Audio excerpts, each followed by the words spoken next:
സ്വന്തം തെറ്റുകൾ ഒരിക്കലും അംഗീകരിക്കാത്ത ആളുകളിൽ നിന്നും അകലം പാലിക്കുക. കാരണം അവർ എല്ലായ്പ്പോഴും നിങ്ങളെ തെറ്റുകാരനാക്കാൻ ശ്രമിക്കും. അവഗണിക്കുന്ന ഇടങ്ങളിൽ നിന്നും അന്തസ്സോടെ സ്വയം മാറി നിൽക്കുക. തോൽവി തുടരുന്നവരല്ല, തോൽവിയിൽ നിന്നും വീണ്ടും തുടങ്ങുന്നവരാണ് ചരിത്രമായിട്ടുള്ളത്. എല്ലാ തിരക്കും കഴിഞ്ഞ ശേഷം സ്നേഹം പങ്കുവയ്ക്കാൻ കാത്തിരിക്കരുത്. തിരക്കിനിടയിലും സ്നേഹിക്കുന്നവർക്ക് പരിഗണനയും ഇഷ്ടവും നൽകണം.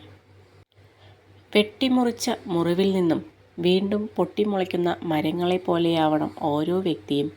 എത്ര താഴ്ചയിൽ ചെന്ന് പതിച്ചാലും ഉയർത്തെഴുന്നേൽക്കാൻ പഠിക്കണം. ദേഷ്യത്തിൽ സംസാരിക്കുന്നവർക്ക് അതിലും മനോഹരമായി സ്നേഹിക്കാനുള്ള ഹൃദയമുണ്ട്. പുറമേ ചിരിച്ചുകൊണ്ട് നല്ല വാക്കുകൾ മൊഴിയുന്നവർക്ക് അതിലും മനോഹരമായി വഞ്ചിക്കാനുള്ള മനസ്സുമുണ്ട്. ഉയരത്തിൽ എത്തി നിൽക്കുമ്പോഴും താഴ്ചയിലുള്ളവനെ കൈപിടിച്ചുയർത്താൻ കഴിയുമ്പോഴാണ് നിങ്ങളിലെ മനുഷ്യത്വം ജയിച്ചു തുടങ്ങുന്നത്. ഒരാളുടെ വിജയത്തിന് മധുരം നിശ്ചയിക്കുന്നത് അയാളുടെ പരാജയങ്ങളാണ്. ഏതൊരു മനുഷ്യൻ്റെ വിജയത്തിന് പുറകിലും ഒരു വീഴ്ചയുടെ മുറിവുണ്ടാകും. ആരെയും ബോധ്യപ്പെടുത്താൻ ഒന്നും ചെയ്യരുത്. കാരണം അവരൊന്നും ജീവിതാവസാനം വരെ ഉണ്ടാകണമെന്നില്ല. നമുക്ക് ശരിയെന്ന് തോന്നുന്നത് മാത്രം ചെയ്യുക.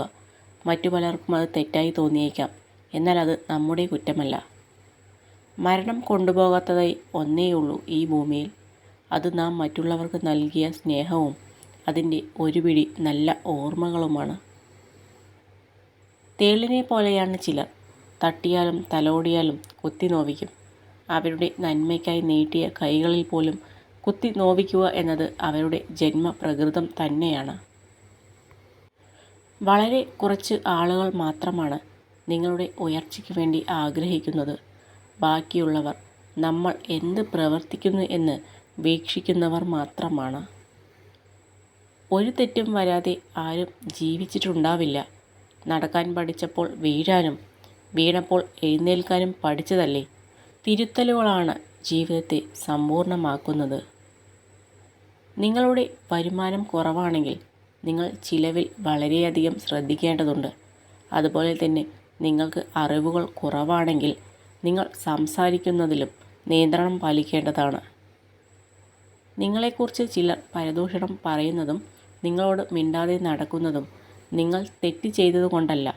നിങ്ങൾ സുഖമായി ജീവിക്കുന്നത് അവർക്ക് സഹിക്കാൻ കഴിയാത്തതുകൊണ്ടാണ്.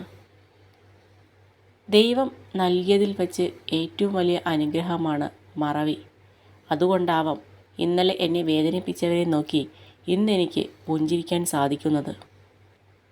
ജീവനും ജീവിതവും കൊടുത്തിട്ടും മനസ്സിലാക്കാൻ കഴിയാത്തവരോട് പരിഗണനയ്ക്കു വേണ്ടി യാചിച്ചിട്ട് ഒരു കാര്യവുമില്ല. അവരുടെ പരിഗണനയുള്ളവർ വേറെ പലരും ആണെന്ന് മനസ്സിലാക്കുക. നമ്മൾ പരിചയപ്പെടുന്ന ഓരോ വ്യക്തിയിലും ഓരോ പ്രത്യേകതകൾ ഉണ്ടാകും. അത് മനസ്സിലാക്കി പെരുമാറുമ്പോഴാണ് അവരിലെ നന്മയും തിന്മയും തിരിച്ചറിയാൻ നമുക്ക് കഴിയുന്നത്.